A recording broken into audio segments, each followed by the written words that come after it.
इसकी हाइट लगभग 12 से 14 फीट है। ये मार्केट में जो ये लोग बेचते हैं ये 1 रुपये प्रति किलो बिकती है। मतलब ये 1 एकड़ और 4 साल भर में 3 फसल देती है ये, और लगातार 7 साल तक देती है, लगातार 7 साल तक देती है। और 1 एकड़ से 4 महीने में 40,000 रुपये कमाते हैं। लगभग साल भर में से प्रति एकड़ 1,20,000 रुपये कमाया जाता है, जो सब खर्चे काट के निकलता है। और एक बार लगाने के बाद ये गजब का वो देती है। और उसके अलावा अभी इसमें एक नया प्लान चल रहा है जो गवर्नमेंट द्वारा प्रोत्साहित किया जा रहा है कि इससे सीएनजी गैस बनेगी। और जब इससे सीएनजी गैस बनेगी तो आप सोचिए कि इसका प्रॉफिट बढ़ के लाखों रुपए में, करोड़ों तक पहुंच सकता है। तो ये आप ड्रोन से देखिए, ये 15 एकड़ का इतना बड़ा जंगल आपने अपने उसमें कभी नहीं देखे होंगे। पूरे 15 एकड़ में पूरा इस ग्रास का जंगल बना है। बहुत नॉन मेंटेनेंस है, प्राकृतिक तरीके से उगता है और बहुत ज़्यादा सक्सेसफुल है ये। और पानी भी इसमें बहुत कम मात्रा में लगता है, क्योंकि ये इतनी जगह घेर लेता है कि इसकी पानी उड़ता भी नहीं है।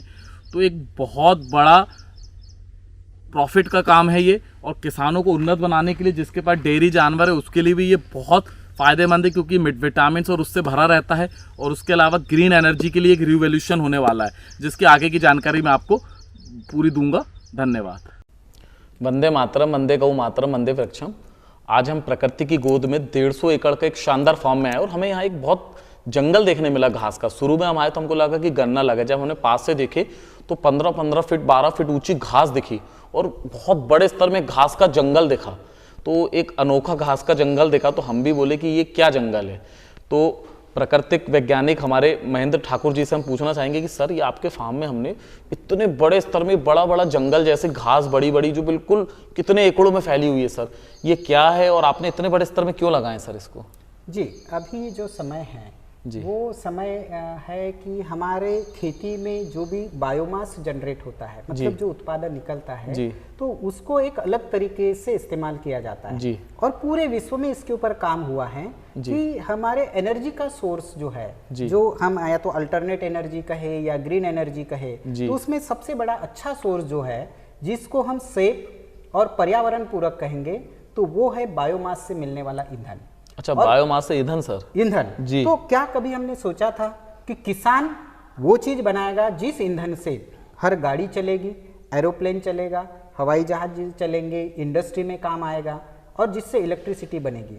तो ये जो रिसर्च हुआ है, परिवर्तन हमने देखा है, तो इसका कई सालों से हम इसके ऊपर अध्ययन कर रहे थे। और पिछले 2 साल से हमने देखा कि इसके ऊपर काफी सारे प्रोजेक्ट्स लग रहे हैं भारत में भी। और इसके ऊपर जो अध्ययन हुआ, रिसर्च हुआ, तो देखा गया कि ये सबसे अच्छा सोर्स है बायोमास का, कि इस घास के माध्यम से जो सबसे जल्दी उगता है, ज़्यादा उत्पादन देता है, और इस बायोमास को एज अ कच्चा माल हम हमारे इंडस्ट्री के लिए इस्तेमाल करते हैं। तो ये घास का नाम क्या है सर? ये घास को नेपियर ग्रास कहते हैं। अच्छा, नेपियर ग्रास। जी हाँ, ये नेपियर ग्रास वैसे तो पुराना है, हमारे यहाँ इसकी कई प्रजातियां देखी जाती है। और इन प्रजातियों में अभी जो हाइब्रिड सुपर नेपियर ग्रास आया है, तो इसकी मात्रा जो है, इसका जो वजन है, वो प्रोडक्टिविटी पर एकरेज बहुत ज्यादा है। तो जिसके माध्यम से इसको हम अगर लगाते हैं तो हमें बायोमास ज्यादा से ज्यादा मात्रा में मिलेगा।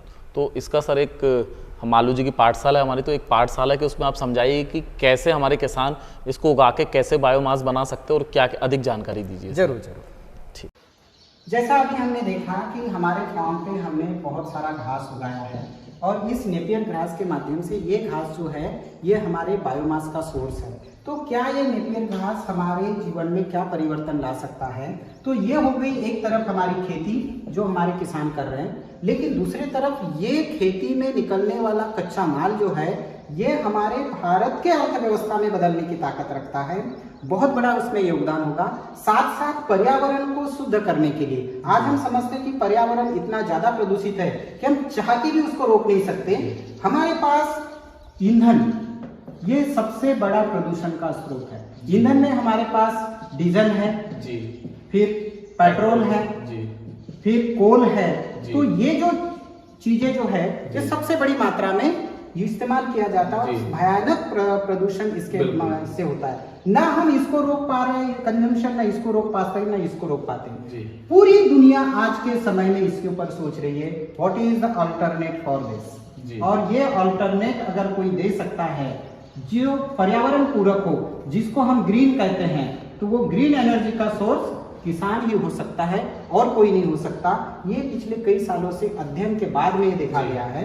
और यहाँ हम आते हैं, ये है हमारा उसका रॉ मटेरियल, ये है उसका सोल्यूशन, ये है उसको कॉम्पीट करने के लिए या उसका अल्टरनेट नेपियर घास। नेपियर घास। जी। अब हम ये देखेंगे कि ये नेपियर घास से हम क्या कर सकते हैं, सही में इसके माध्यम से हम क्या बना सकते हैं। तो ये नेपियर घास को क्रश करके हम इसके माध्यम से हम गैस का उत्पादन करेंगे और ये गैस जो है जिसको हम बायो सीएनजी कहते हैं।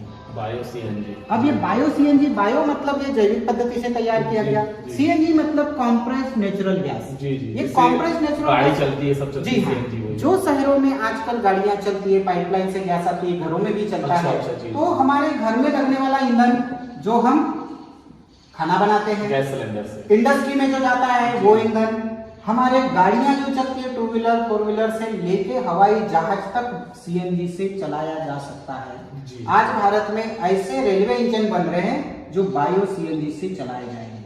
मतलब आपका कहना है कि किसान एक ईंधन दाता बन जाएंगे सर?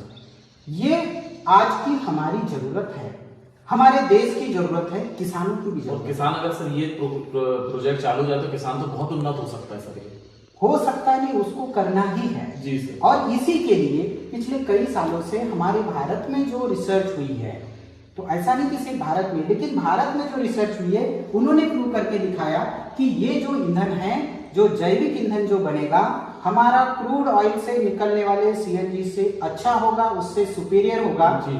उसमें गाड़ियों का पिकअप अच्छा है और उसमें गाड़ियां अच्छी चलेंगी, सस्ता भी होगा और ये बनाने वाला जो है वो किसान होगा।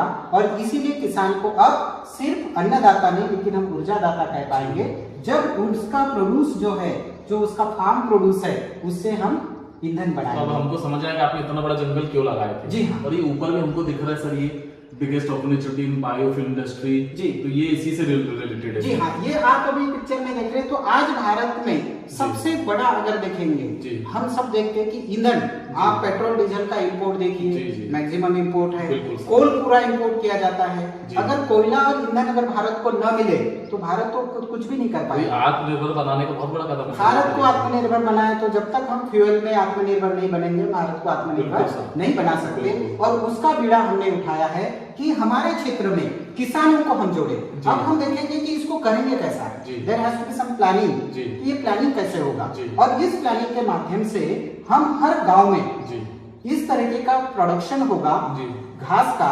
जी। पूरी खेती नहीं होगी। जी। इसकी और एक बात है कि इसमें से सिर्फ गैस नहीं निकलती। जी। तो एक उदाहरण आपने देखा होगा कि गैस के जैसा भी जी निकालने के बाद में वो हमको नीचे जो बच जाता है, जी। तो उसमें जो सॉलिड मटेरियल बच जाता है, वो सॉलिड मटेरियल उसको हम कहते हैं स्लरी। जी। तो वो स्लरी हमारे खेती के लिए सबसे अच्छा खाद होगा। सोचिए 35% से ज्यादा कार्बन उस स्लरी में होता है, जो सड़ने के बाद जिस घास की स्लरी हम डालेंगे जी। उसको हम क्रश करेंगे और अगर उसको तो हमारा ऑर्गेनिक कार्बन बढ़ जाएगा इससे, जो हमारी जमीन के आत्मा और जो उत्पादन की बहुत जरूरी तो है। हमने किसानों से सिर्फ घास लिया।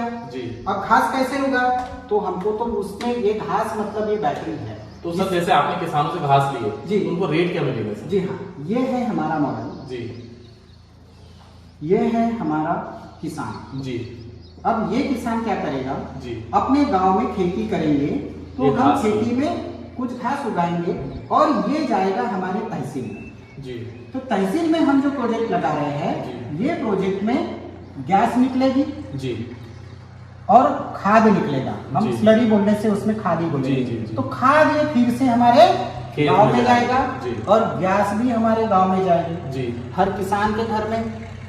ऐसा कोई भारत में गांव नहीं है कि जिसको पेट्रोल, डीजल, ईंधन और इलेक्ट्रिसिटी की जरूरत ना हो। हर चीज है। और इस गैस के माध्यम से, अब ये गैस मतलब क्या, तो ये गैस जो आती है तो इसमें निश्चित ही जो बैक्टीरिया होते हैं वो फर्मेंटेशन करते हैं। जी, जी। और ये फर्मेंटेशन के माध्यम से जो गैस बनती है, तो वो गैस में 60% अराउंड 60% इसमें मीथेन होता है। जी सर। तो ये 60% मीथेन है, जी। CH4, जी। और करीब 35% कार्बन डाइऑक्साइड है, CO2। जी सर। ये CO2 को हम वैसे ही नहीं छोड़ेंगे। जी। ये हमारे इंडस्ट्री में कार्बोनेटेड बेवरेज में लिक्विड CO2 के माध्यम से जाएगा। जी। CH4 हमारा गाड़ियों में जाएगा। ये मीथेन को हम जब कॉम्प्रेस करते हैं तो ये सीएनजी कहलाता है। तो मतलब कुल मिला के आम के भी आम गुठलियों की भी दाम तो ये इससे हम अपन सीएनजी बनाएंगे जी। और ये सीएनजी को हम कॉम्प्रेस करके -46 डिग्री टेम्परेचर पे जाएंगे जी। तब ये एलएनजी कहलाएगा जी। तो आप सीएनजी एलएनजी जो मीथेन द्वारा बनेगा, मीथेन कहाँ से बनेगा? घास से बनेगा। और घास कौन उगाएगा? किसान उगाएगा। तो मोटा सवाल ये कि किसान को घास के पैसे कितने मिलेंगे सर? जी हाँ, इसमें ऐसा है कि ये जो घास है, ये नेपियर घास का जो उत्पादन होता है जी। वो कम से कम 150 to 200 मैट्रिक टन जी पर ईयर पर एकड़। 1 एकड़ से होगा। 1 एकड़ में 150 से 200 मैट्रिक टन, जी। मतलब 1.5 लाख से जी 2 लाख। जी क्यों? क्योंकि इसका शुरुआती रेट जो है जी। 1 रुपीज पर केजी है। जी सर।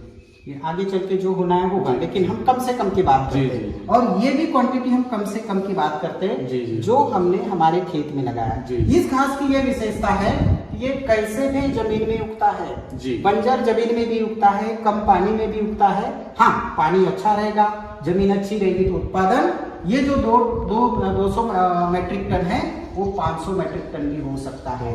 जिस दिन ये 500 मैट्रिक टन होगा 5 लाख की इनकम हो सकती है। तो किसान को कुछ इसमें उसको खाद की जरूरत है। जी।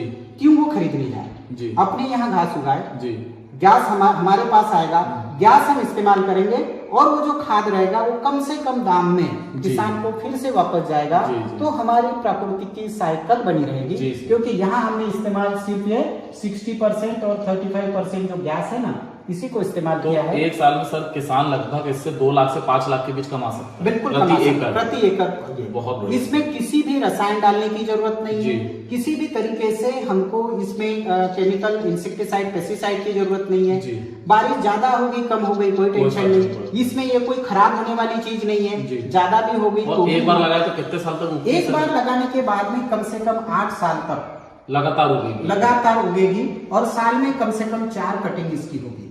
तो 4 कटिंग में आपको सिर्फ कटिंग का खर्च करना है, पानी देना है, खाद लगता है, खाद देना जी। है। तो ये काम अगर करेंगे तो हम ईंधन की निर्मित करेंगे और बाकी जो बचा हुआ खेत है उसके लिए लगने वाला जो फर्टिलाइजर है, खाद जी। है, वो जैविक खाद हम अपने ही यहाँ से तैयार करके अपनी खाद इसमें डालेंगे। जी। तो हमें फर्टिलाइजर इंपोर्ट करने की जरूरत नहीं होगी। जी। इस प्रोजेक्ट में FFF का फार्मूला है। जी। हमेशा ये FFF की बात हमारे आदरणीय गडकरी जी करते हैं। जी। तो ये है फ्यूल, जी। फर्टिलाइजर जी। और फूड। जी। आज अगर फूड, फर्टिलाइजर और फ्यूल की डेवलपमेंट या उसकी रिक्वायरमेंट अगर भारत का किसान कर देता है जी। तो सही मायने में भारत को किसी के सामने झुकने की जरूरत नहीं है। बहुत सही। ये बहुत बड़ा परिवर्तन है। इसके बाद आने वाले समय में बहुत सारी चीजें हैं। इस घास की हम बात करते हैं, हमेशा ये हरा होता जी। है। हरा जब भी रहेगा ये फोटोसिंथेसिस करेगा। फोटोसिंथेसिस करेगा तो जो CO2 है, कार्बन सिक्वेस्ट्रेशन का काम सबसे ज्यादा इस घास के माध्यम से होगा। और आने वाले समय में कार्बन क्रेडिट का भी जो फायदा है हमारे किसान भाइयों को मिलेगा। बहुत बढ़िया सर जी। तो आपने देखे कि कैसे इस तरीके से किसान ऊर्जादाता बन सकता है, प्रति एकड़ 2 से 5 लाख रुपए कमा सकता है। कमाने के साथ यही ऑर्गेनिक कार्बन जो हमारी जमीन के आंकड़ा जो उपजाऊ क्षमता बढ़ाती है वो भी उसको इसी के द्वारा मिल सकती है।